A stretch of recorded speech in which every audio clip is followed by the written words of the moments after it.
You ask Tiger to solve. This deals with linear equations with one unknown. The final result is x equals -17/2. Let's solve it step by step. Group all constants on the right side of the equation.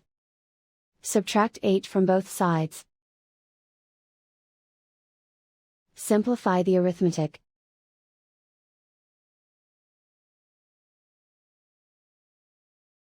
Isolate the x. Divide both sides by -4. Cancel out the negatives. Simplify the fraction.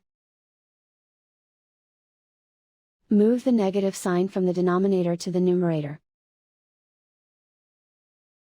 Find the greatest common factor of the numerator and denominator.